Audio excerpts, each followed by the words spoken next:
მოგესალმებით კოლეგებო, მოგესალმებით ბატონო მიხეილ. მადლობა ძალიან დეტალური მოხსენებისთვის და ასევე კითხვებზე დეტალური პასუხებისთვის. ალბათ ტრადიცია ითხოვს თქმას იმის, რომ როდესაც განათლებაზე, მათ შორის ჩვენი ოპონენტების მხრიდან გვესმის ხშირად კრიტიკა, რომ რამდენად აქტიურად მუშაობს პარლამენტი, თავად როდესაც ეს საკითხი დგება, სამწუხაროდ ჩვენი ოპონენტები არ არიან წარმოდგენილი უხვად და მათ შორის ოპონენტების ნაწილი პირდაპირ ბოიკოტში არის დღეს. ამ დღეს, როდესაც განათლებაზე ვსაუბრობთ პარლამენტში, არ ვიცი რა იყო მიზეზი, რომ ბოიკოტი გამოეცხადებინათ იმ სხდომისთვის, ამ სხდომის იმ ნაწილისთვის, სადაც განათლებაზე ვსაუბრობთ. არადა გვახსოვს წინასაარჩევნოდ ბოლო ერთ კვირაში როგორ გააქტიურდნენ ისინი ამ საკითხთან დაკავშირებით. რაც შეეხება თავად საკითხებს მოხსენებას, აქაც როდესაც მინისტრის საათი იმართება ხოლმე, ტრადიციული კითხვა ჟურნალისტების, რაც ხვდება ჩვენ დეპუტატებს, არის რა კითხვებს დაუსმენთ მინისტრს, რა არის რაც გაინტერესებთ. ჩვენ უმრავლესობას, ჩვენ რაც გვაინტერესებს, ეს ყველაფერი წერია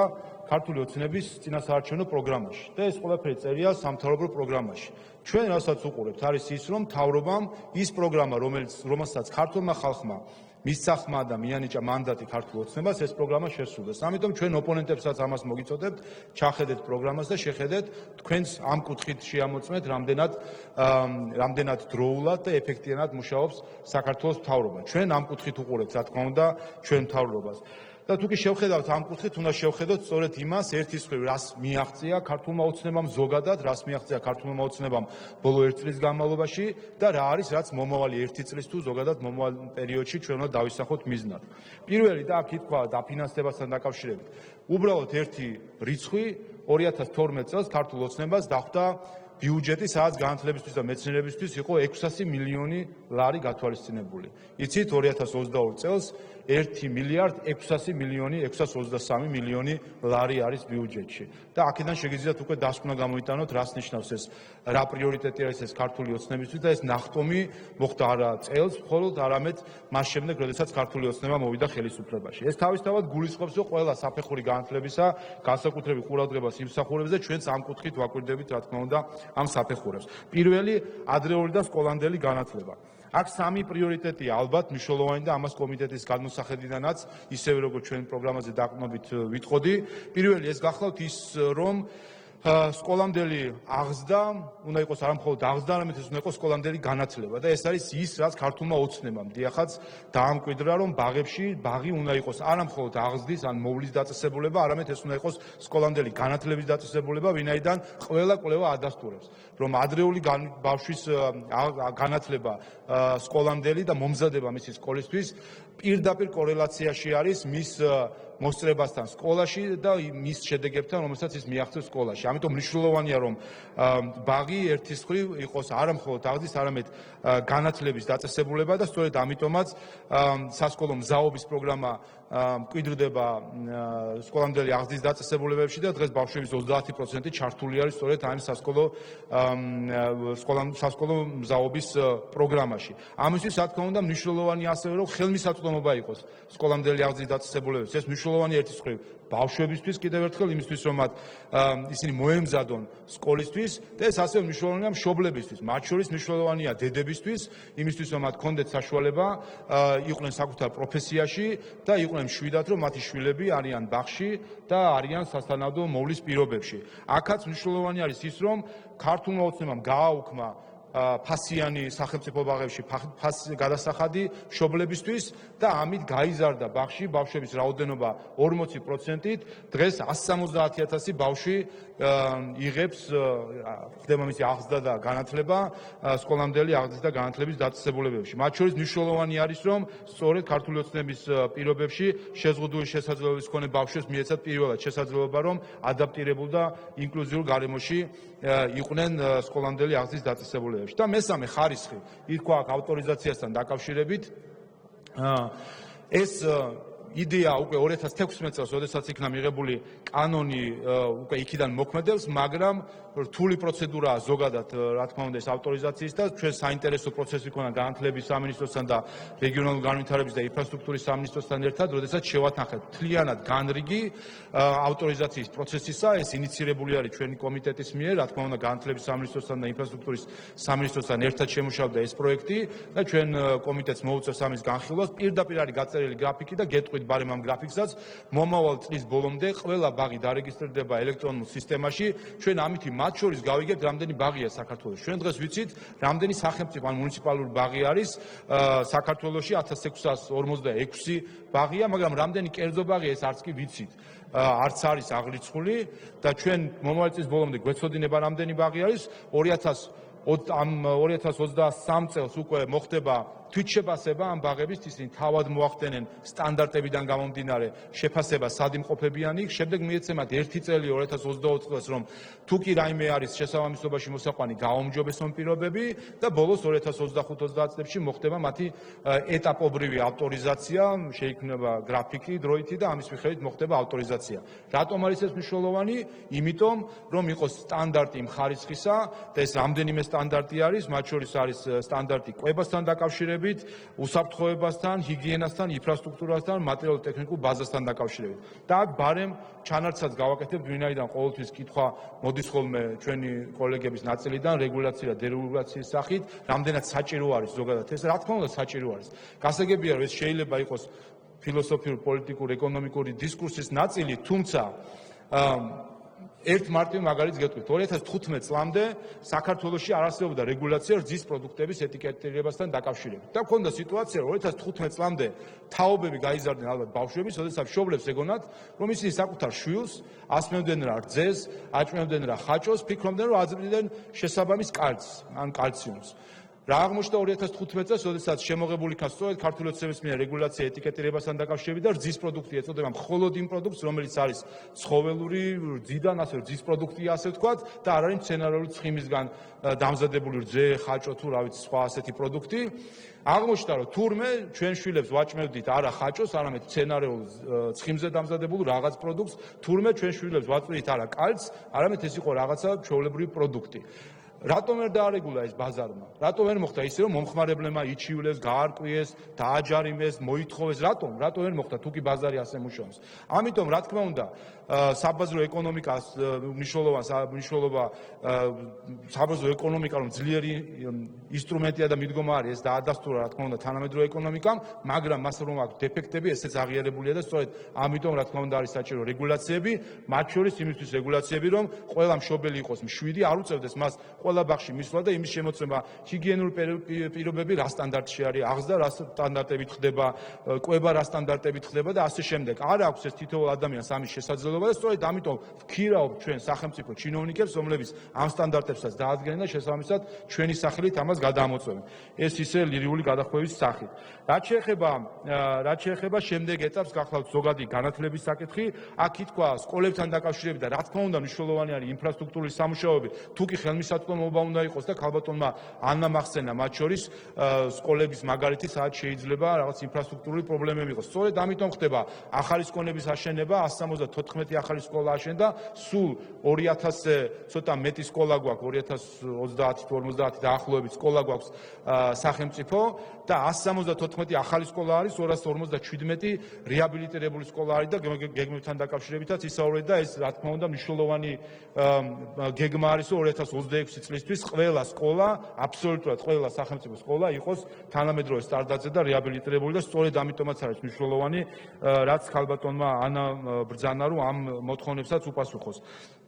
სამედიცინო კაბინეტები განსაკუთრებით მისასალმებელი არის, ეს ჩვენ კომიტეტში ამ მოწვევის პარლამენტში მივიღეთ ეს კანონი და 2022 წლის ბოლომდე, რომ ყველა სკოლაში იქნება სამედიცინო კაბინეტი მოწყობილი და სამედიცინო პუნქტი. პანდემიასთან დაკავშირებით და ქალბატონი ხათუნა გავიდა და მისი განკითხვები ეხებოდა სწორედ ამ საკითხს და მათ შორის ინტერნეტიზაციას, ცოტა გამიკვირდა ქალბატონი ხათუნა გახლავთ განათლების და მეცნიერების კომიტეტის წევრი და ჩვენმა კომიტეტმა ბოლო პერიოდში ჩაატარა სწორედ საკომიტეტო საერთო მოკვლევა COVID-19 პანდემიის გავლენის შესახებ ზოგად განათლებაზე, ან ზოგადად განათლებაზე ასევე. და სწორედ იქ ყველაფერი მოცემულია სულ რაღაც ახლახანს წინა კომიტეტზე ქონდა ჩვენ ამ ანგარიშის მოსმენა და იქ ვისაუბრეთ ყველაფერზე ინტერნეტიზაცია როგორ რა დონეზე არის, რა გამოწვევები ქონდა განათლების სისტემას. მოკლედ გეტყვით, ჩვენმა კვლევამ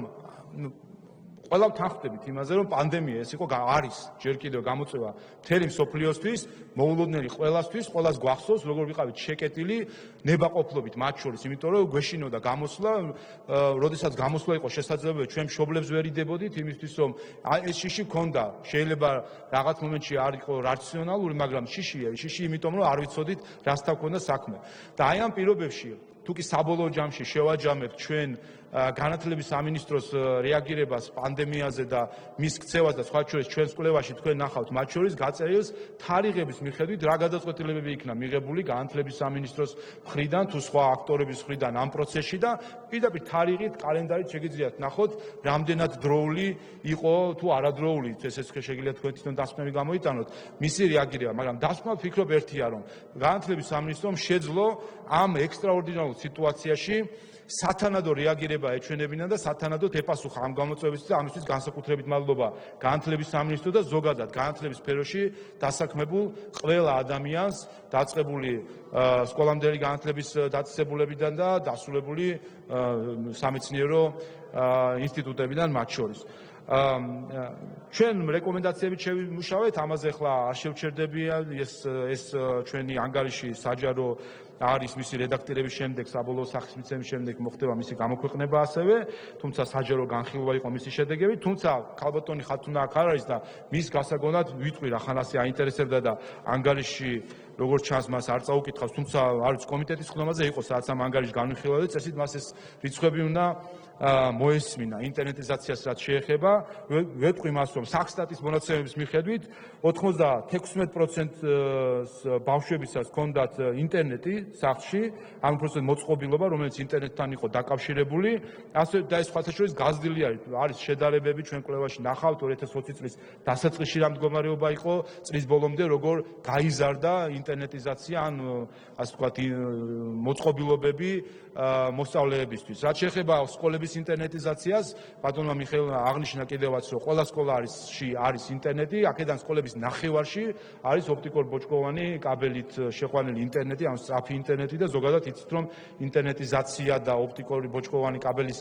გაყვანა ინტერნეტის ქვეყნის დაფარვა, ეს გახლავთ ზოგადად მთავრობის ერთ-ერთი მნიშვნელოვანი გეგმა, რომელიც რეგიონებში ხორციელდება. ასე რომ პანდემიასთან დაკავშირებით კიდევ ერთხელ ყველა ამ გამოწვევებით გათვალისწინებით მე ვფიქრობ, რომ საბოლოო ჯამში განათლების სისტემამ ზოგადად დროულად უპასუხა ამ გამოწვევას. სხვათა შორის ერთ-ერთი საკითხი იყო მათ შორის მას შემდეგ რაც დასწრებით სწავლაზე გადავიდა სკოლები, როგორ არის ჩართულობა ბავშვების, ბატონმა მიხეილმა აღნიშნა, რომ ჩვენ ვართ ერთ-ერთი შემთხვევა, სადაც მშობლებს ეძლევათ შესაძლებლობა, რომ მათ აირჩიონ თქვათ კვირაში ერთხელ მისი შვილი თქვათ დისტანციურად ჩაერთვება თუ მივა ადგილზე და ბოლო სტატისტიკის ბოლო მონაცემების მიხედვით, გუშინდელი მონაცემების მიხედვით 624,000 მოსწავლიდან მთლიანად არის საქართველოში 5,500 ბავშვი იყო მოსწავლე, რომელიც დისტანციურად ერთვებოდა, ანუ ეს გახლავთ არა ის სკოლები, რომელიც თქვათ შეიძლება ამ ეტაპზე თქვათ დახურულია, იმიტომ რომ თქვათ კოვიდი გავრცელება მოხდა, არამედ მშობლების არჩევას და ეს გახლავთ მოსწავლეების 1%, რაც ასევე აჩვენებს, რომ მშობლები ენდობიან სკოლას, ენდობიან იმ რეგულაციებს, რომელიც სკოლაში არის პანდემიიდან გამომდინარე, 99% ბავშვებისა საკლასო ოთახში იღებს განათლებას. ასე რომ ესეც აჩვენებს, რომ სკოლა მომზადებული არის და სასკოლო სისტემა მომზადებული არის ამ პანდემიის პირობებში მუშაობისთვის. რაც შეეხება გამოწვევებს, საომავლო გამოწვევებს, აქ ვფიქრობ, რომ მნიშვნელოვანი რაც არის და ჩვენმა კვლევამაც აჩვენა, ეს გახლავთ, რომ რა თქმა უნდა დისტანციური სწავლა, განსაკუთრებით რაც შეეხება სასკოლო განათლებას, ვერ ჩაანაცვლებს ჯერჯერობით მაინც საკლასო ოთახში მუშაობას და განათლებას. ვინაიდან აქ განათლებასთან ერთად, რა თქმა უნდა, არის სოციალიზაციის ნაწილიც, რომელიც მნიშვნელოვანია ასევე ბავშვებისთვის, ამიტომ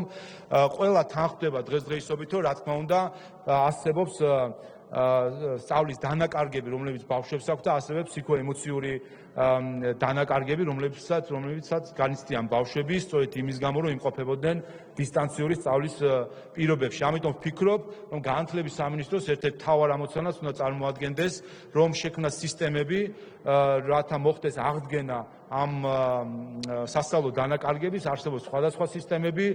მათ შორის მსოფლიოში, შეიძლება ეს იყოს გახანგრძლივებული ჯგუფები, საზაფხულო რაღაც წრეები და ასე შემდეგ, ინდივიდუალური მუშაობა, ყველა ეს საშუალება უნდა იქნას გამოყენებული, თუ შეიძლება რომ გამიგზავნოთ ალბათ. რამდენი წუთი გნებათ ბატონშალა? კიდე 5 წუთი, ან 10 წუთი. 5 წუთი დავუმატოთ. კი ბატონო.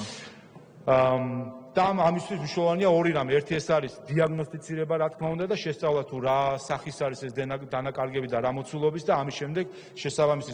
ზომების მიღება, ტერმინიც კი დამკვიდრდა ამასთან დაკავშირებით რემედიაცია, ანუ აღდგენა იმ დანაკარგების, რომელიც ბავშვმა მიიღეს და ჩვენი კომიტეტიც რა თქმა უნდა ამ საკითხს მიაქცევს ყურადღებას, რომ მოხდეს ამ საკითხით დაინტერესება და რეაგირება. რაც შეეხება პროფესიულ განათლებას, აქაც ბატონმა მიხეილმა აღნიშნა ის თუ რა ეტაპზე ვართ დღეს ჩვენ პროფესიული განათლების კუთხით და ეს არის ცადა დედამიწა, რა თქმა უნდა, თუ კი შევადარებთ თუ რა როლი ქონდა, ან საერთოდ როლის გარეშე იყო პროფესიული განათლება წინა ხელისუფლების დროს და რა როლი მიანიჭა ქართულმა ოცნებამ პროფესიულ განათლებას და რა დატვირთვა მისცა. მათ შორის იმ კუთხითაც, რომ მნიშვნელოვანია, რაც შეიძლება მეტი ადამიანი დაინტერესდეს, რომ მიიღოს პროფესია, არ არის აუცილებელი უმაღლესი განათლების მიღება და ამიტომაც ხდება, რომ განათლების სამინისტრომ ბევრ საკითხთან დაკავშირებით დაახლოვა პროფესიული განათლებაში ჩართული ადამიანების და სტუდენტების სტატუსი, მათ შორის სტუდენტის სტატუსთან დაახლოების კუთხით, სხვადასხვა გაგებით, მათ შორის სამხედრო ვალდებულების გადავადების მხრივაც. ამიტომ მნიშვნელოვანია ის და არის მთელი სია ჩამონათვალი პროფესიული სასწავლებლების, რომლებიც შეგიძლიათ ნახოთ არა მხოლოდ ვირტუალურად, არამედ პირადადაც ნახოთ თუ რა მნიშვნელობა აქვს რეგიონში იმისთვის, რომ შეიტანოს შესაბამისი ცოდნა და რა თქმა უნდა იმ ახალ ინიციატივასთან კავშირში, რომელიც ეკუთვნის პრემიერ-მინისტრს, რომ სოციალურად დაუცველი მოქალაქეები მეტად ჩაერთონ ეკონომიკაში, რა თქმა უნდა, აქ როლი, საერთოდ ახალი როლი და ახალი მასშტაბი ენიჭება მათ შორის პროფესიულ განათლების დაწესებულებებს. მნიშვნელოვანი არის, რა თქმა უნდა, ამ კუთხით ჩვენ ვფიქრობთ, რომ ყურადღება მიექცეს მასწავლებლების ხელფასების და პროფესიულ კოლეჯებში და განათლების ცენტრებში და ასევე მნიშვნელოვანი მიმართულება არის არაფორმალური განათლების აღიარების პროცესის წინწაწევა იმისთვის, რომ ის არაფორმალური განათლება, რომელიც მათ შორის პროფესიის სახით აქვს ადამიანებს მიღებული, მოხდეს ამისი აღიარება და ერთ საფეხურზე დაყენება პროფესიულ განათლება მიღებულ ადამიანთა, თუ უმაღლეს განათლება შეიძლება. რაც შეეხება უმაღლეს განათლებას, აქ ბატონმა მიხეილმა ძალიან კარგად წარმოაჩინა ის წარმატებები ზოგადად რაც აქვს მათ შორის ბოლო პერიოდის წარმატებები რაც აქვს ჩვენ კომიტეტი გახსოვთ რომ ჩვენ მქონდა გასვლითი სხდომა უბრალოდ სამეცნიერო საკონსულტაციო საბჭოსთან შეხვედრა ქუთაისის საერთაშორისო უნივერსიტეტში ჩვენი თვალით ნახეთ რა მასშტაბებთან საერთოდ რასთან გვაქვს საქმე და სამწუხაროა ჩვენი ოპოზიცია რომ არიშლის იმას, რომ ქვეყნისთვის მნიშვნელოვანი საკითხები ასე დააწრულოს ვიწრო პოლიტიკურ ინტერესებამდე დაიყვანოს და ასე ვერ ხედავს საერთოდ არც იმჩნევს თითქოს ამ უნივერსიტეტს და არ იმჩნევს კი ბატონო ეს ნაკლები უბედურება იქნება პირდაპირ საბოტირებას უწევს ამ უნივერსიტეტს მათ შორის ბოლო პერიოდში გვახსოვდა სხვადასხვა ბრალდებები ამასთან დაკავშირებით. ამიტომ ეს არის უდიდესი და უნიკალური მართლაც შესაძლებლობა და ამ შესაძლებლობის გამოყენებაზე ყველა უნდა ვზრუნავდეთ. მნიშვნელოვანი არის ის რაც მოხდება ახლა 7 დეკემბერს ხელმოწერა Horizon Europe-ის ხელშეკრულებაზე და ის შესაძლებლობა რომელიც თქვენ შემდეგ უკვე დამატებით კითხვაშიც კარგად გაშალეთ თუ რა შესაძლებლობებს აძლევს ეს ქართულ მეცნიერებას რომ ჩაერთოს მთლიან როგორც ადამიანურ რესურსს ისე დაფინანსების მხრივ და პროექტების მასშტაბებიდან გამომდინარე ახლა მთავარი არის რომ ჩვენი მეცნიერება იქნება მათ შორის ინფრასტრუქტურულად თუ ასე ვთქვათ პროექტების შედგენის უნარებიდან გამომდინარე ამისთვის მოემზადოს იყოს მზად რომ მართლა ეს უსაზღვრო შესაძლებლობა გამოიყენოს და დარწმუნებული ვარ თუ კი აქედან იქნება დიდი ინტერესი რა თქმა უნდა იქაც შესაბამისი მზაობა დახვდება იმას რომ საქართველოს და ქართული მეცნიერება შესაბამისი დახმარება მიიღოს. რაც შეეხება ზოგად მომავალ რეფორმებს 5 წუთით რომ დამიმატოთ და მომავალ რეფორმებს ითქვა კლასტერული აკრედიტაცია ეს მნიშვნელოვანი რეფორმაა რომელიც ჩვენი კომიტეტი განათლების სამინისტროსთან ერთად ჩვენ კომიტეტი გაივლის ამ საკითხს ინიცირებული არის ეს პროექტი უკვე და ერთ-ერთი მნიშვნელოვანი საკითხი იქნება უმაღლესი სასწავლებლების ავტორიზაცია აკრედიტაციის პროცესში დაფინანსების მოდელს რაც შეეხება მივიღეთ და გავეცანით მსოფლიო ბანკის შეფასებას ამასთან დაკავშირებით და ესეც არის ჩვენი მოლოდინი და ჩვენ ამასთან დაკავშირებით გქონდა და არის მათ შორის ჩვენი საარჩევნო პროგრამის ნაწილი დაფინანსების მოდელის ცვლილება და ჩვენი მოლოდინიც არის რომ ჩვენ რაც შეიძლება მალე ამაზე შეთანხმება უნდა მოხდეს რა თქმა უნდა ეს უნივერსიტეტებთან ერთად უნდა იყოს ეს უნდა იყოს თანხმობის დოკუმენტი და ეს აზრები რა თქმა უნდა გათვალისწინებული იყოს და ჩვენი მოლოდინი არის რომ და ჩვენი მხრივ განათლების სამინისტროს თავაზობთ პარლამენტის პლატფორმასაც იმისთვის რომ საზოგადოების ჩართულობა უზრუნველყოფილი იყოს სხვათა შორის თქვენც ახსენეთ სკოლამდელი აღზრდის დაწესებულებების ავტორიზაციის პროცესში ვფიქრობ განათლების და მეცნიერების კომიტეტმა ქალბატონმა თამარ ტალიაშვილმა მათ შორის როგორც ამ კომიტეტში ამ მიმართულების კურატორმა საკუთარი როლი შეასრულა იმისთვის რომ აქ ჩართულმა სხვადასხვა სახელმწიფო უწყებებმაც ვინაიდან სამინისტროებს შორისაც იყო სხვადასხვა გადანაწილებული კომპეტენციები ცალკე განათლების და მეცნიერების სამინისტროსი ცალკე რეგიონალური განვითარების სამინისტროსი უცხოური საერთაშორისო ორგანიზაციების შესაბამისი დარგობრივი ასოციაციების ჩართულობით საინტერესო პროცესი იყო და მიუხედავად იმისა რომ რთული საკითხები არის რა სტანდარტებს შეეხება და რეალისტური სტანდარტების დადგენა შეეხება და არის სხვადასხვა თქვათ რადიკალური პოზიციებიც ხანდახან ვფიქრობ რომ ჩვენ კომიტეტში შესაძლებელი იყოს სწორედ ამ ფორმატში შევძელით რომ ყოფილიყო საგნობრივი დისკუსია და თანხმობა ამ კუთხით და ასე რომ პარლამენტი რა თქმა უნდა ამ კუთხით ყოველთვის მზად არის გვერდში დაუდგეს მთავრობას და განათლების და მეცნიერების სამინისტროს კონკრეტულად იმისთვის რომ ეს პლატფორმა საზოგადოებრივი განხილვის პლატფორმა შესთავაზოს. ერთი მნიშვნელოვანი საკითხი ალბათ რაც არის და თქვენც ახსენეთ ბატონო მიხეილ რომ ჩვენ უნდა ვისწავლოთ ამ გამოწვევებიდან რომელიც პანდემიასთან არის დაკავშირებული და შანსადაც გამოვიყენოთ გახლავთ დისტანციური სწავლების საკითხი უმაღლესი განათლების მიღების კუთხით და აქაც ჩვენ მათ შორის უნივერსიტეტებისგანაც გვესმის ის სურვილი რომ კანონმდებლობის კუთხით მოწესრიგებული იყოს იმგვარად რომ ეს შესაძლებლობა კიდევ უფრო გაფართოვდეს მათ შორის უცხოელი სტუდენტების ჩართულობა იმიტომ რომ რაც შეეხება უმაღლეს განათლებას აქ კი შეიძლება სწორედ დისტანციური განათლება იყოს სწორედ ის შემდეგი ნაბიჯი რაც იქნება განათლების ფორმა უმაღლეს განათლებაში და საქართველოს აქ შეიძლება თუ კი დროულად ვიმოქმედებთ შესაბამისი ადგილი დავიკავოთ საერთაშორისო საგანმანათლებლო ბაზარზე და ვფიქრობთ აქაც განათლების სამინისტროსთან ერთად კანონმდებლობის იმგვარად მორგებას რომ შესაძლებელი გახდეს უფრო ადვილი გახდეს უცხოელი სტუდენტების დაინტერესება რომ მათ დისტანციურად თავისი ქვეყნიდან ისწავლონ ქართულ უნივერსიტეტებში. ერთი იდეა რომელზეც ჩვენ ხშირად ვსაუბრობდით და ამასთან დაკავშირებით განათლების კომიტეტმა შესაბამისი კვლევაც ჩაატარა მათ შორის პარლამენტის კვლევითი ცენტრის დაგვეხმარა გახლავთ განათლების და მეცნიერების კოდექსი. და ბოლოში გავდივართ ამ დისკუსიაში, ნახოთ საბოლოო ჯამში რას მოხდებს, თუმცა როგორც ჩანს, მაინც იქით მიდის აზრი, რომ ის კანონმდებლობა, რომელიც არსებობს განათლების და მეცნიერების სფეროში, 7-მდე კანონი არის, რომ მოხდეს კოდიფიცირება მისი და ერთი უნიფიცირებული განათლების და მეცნიერების კოდექსის შექმნა და ვფიქრობ, ეს ჩვენი კომიტეტისთვის და ჩვენი პარლამენტისთვის იქნება ერთ-ერთი მნიშვნელოვანი საკანონმდებლო ქმნილება, რომელიც შეიძლება მართლა ისტორიული მნიშვნელობის იყოს, იმიტომ რომ სისტემატიზება მოახდენოს განათლების მიმართულებით არსებული კანონმდებლობის, რაც ამავე დროს გარდა სისტემატიზირებისა მოგცემს შესაძლებლობას, რომ სხვადასხვა ხარვეზები, სურვილები, იდეები, რაც არსებობს, ამავე დროს დამუშავდეს და გაერთიანდეს. ეს ჩვენი აზრით არის დაახლოებით 3 წლიანი პერსპექტივის სამუშაო, რომელიც ამ პარლამენტს შეუძლია 2024 წლამდე დაძლიოს და მიიღოს. საბოლოო ჯამში კიდევ ერთხელ მინდა მადლობა გადაუხადო ბატონ მინისტრს მოხსენებისთვის. ჩვენ წლის ბოლო არის და დავიწყებ ჩვენი კომიტეტი მუშაობა კომიტეტის მომოეწრის სამოქმედო გეგმაზე და ვფიქრობ მნიშვნელოვანი იქნება რომ ამ კუთხით განათლების და მეცნიერების სამინისტროსთან ერთად გეგმის იმ ნაწილის რომელსაც შეეხება რეფორმის საკანონმდებლო ინიციატივებს მჭიდრო თანამშრომლობით შევადგინოთ და ერთმანეთს ასე ვთქვათ ერთ ტალღაზე რომ იყოს ერთის მხრივ კანონმდებელი მეორეს მხრივ აღმასრულებელი ხელისუფლება და აქ კომიტეტის ყველა წევრი მათ შორის ოპოზიციაც რა თქმა უნდა მოწვეულია რომ აქტიურად ამაში ჩაერთოს. და ბოლოს მაინც მინდა ვახსენო ვინაიდან ქალბატონი სალომე სამადაშვილი ჩვენი კომიტეტის წევრი იყო ეხლა ჩანს დატოვა როგორც ტექნიკურად ვინაიდან ფრაქცია აღარ არსებობს მაგრამ მან ჩვეული იგნორანტული და ქედმაღლური მანერით ჩვენი კომიტეტის წევრი და ჩვენი კოლეგა ახლად გამოჩეკილ პოლიტიკოსად მოიხსენია.